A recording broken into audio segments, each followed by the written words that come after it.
One of them appears to be writing a message. In a web.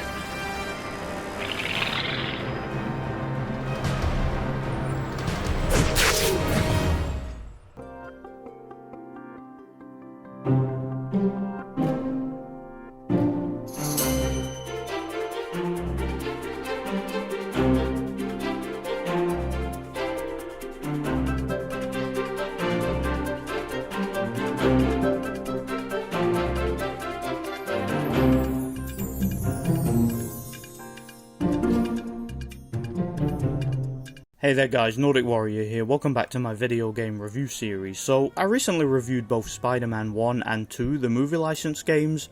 Today we're going to be looking at Spider-Man 3, the third and final movie license game of the Sam Raimi Spider-Man trilogy. So once again, the game is an open-world action-adventure game based on the Spider-Man 3 movie. It once again loosely follows the story of the movie with a whole bunch of extra subplots thrown in for the sake of content. Just like with the last game, you can swing around the city at your own pace in an open world format, beating up thugs and criminals, protecting the people of New York City, and generally role-playing as Spider-Man. In the beginning of the game, you once again get a tutorial narrated by Bruce Campbell.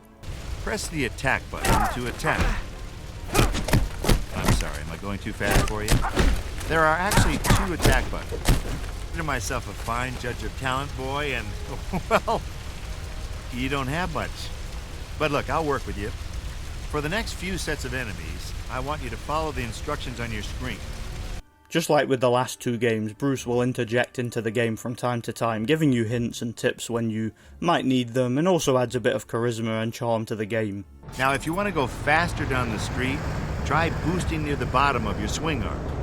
Once the game really begins, you're introduced to how the story works. You basically get to choose which levels to undertake first by simply going to the designated starting point. Rather than having an overarching plot, the game's story plays out like a series of episodes which have seemingly no connection to each other. You have the main plot points from the movie, such as the emergence of Sandman, Harry Osborn seeking revenge on Spidey for the death of his father, and the mysterious black suit that you get to wear for a huge portion of the game. But these plot points are very brief and you don't really get much context. Most of the effort in regards to the writing and dialogue seems to have been put into the game's subplots. You have several villains from the Spider-Man comics who were added, such as Scorpion, the Lizard, Kraven the Hunter, the Kingpin, and Carlisle the Mad Bomber.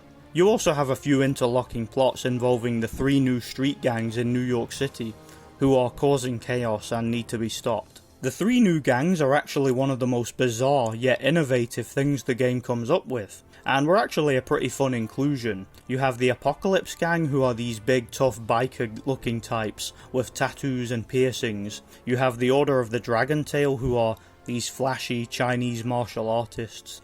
And the Arsenic Candy Girls, crazy goth chicks with exploding teddy bears and giant hammers and umbrella shields. Seriously, these gangs are really bizarre and really funny and look like something straight out of a wacky comic book. You have several missions dedicated to taking down these gangs and eventually taking out their leaders in a boss battle. Later in the game, when you've taken them all down, you actually get a boss battle where you take on all three leaders at once. The combat of the game is a huge improvement over the second game in my opinion. It at face value comes across as a button masher, but as you complete levels you unlock new combos and upgrades. Trying out these combos throughout the game is really satisfying, and the moves and attacks that Spidey pulls off are really epic. You have a meter that you fill up by striking enemies and building momentum. Once that meter fills, you can do a special attack that damages multiple enemies at once. Once you reach a certain point in the game, you unlock the black suit. The black suit makes Spidey's attacks significantly more powerful and lets you do more damage to enemies. Interestingly too, from a visual point of view, you can see that Spidey stops pulling his punches while wearing the black suit, beating the absolute crap out of even regular enemies with no regard for their safety. Which of course makes sense when you consider that the black suit feeds off of Spidey's rage and frustration. The black suit also gives Spidey a rage meter that fills up during combat. Once activated, you become nearly unstoppable and do so much more damage to enemies. You also have several special attacks that can be used in this mode. So the combat of the game is very good for the most part. Sometimes it can feel a little bit glitchy though.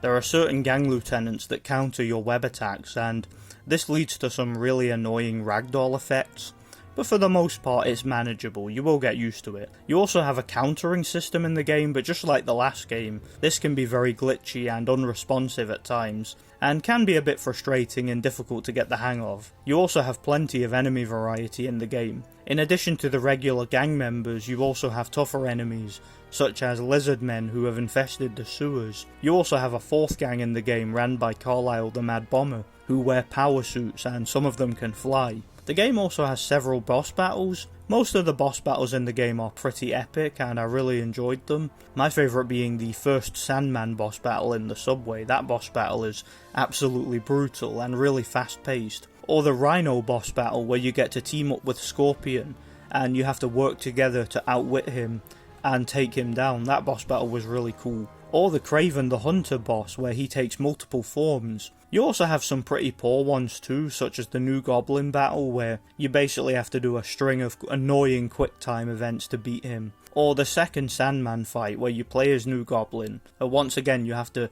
perform a bunch of annoying, boring quick time events. This battle in particular felt like a difficulty spike to me.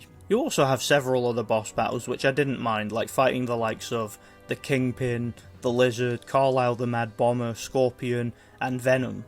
As I mentioned before, you also take on the 3 main gang leaders in a boss battle, one by one, before taking on all of them at once later in the game.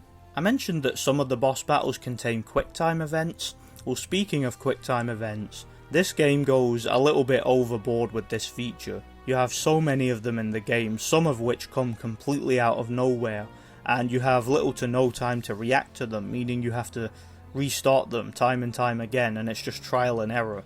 You have a mini game that pops up from time to time where you have to disarm bombs. Some of them are as simple as webbing them up or kicking them into the ocean.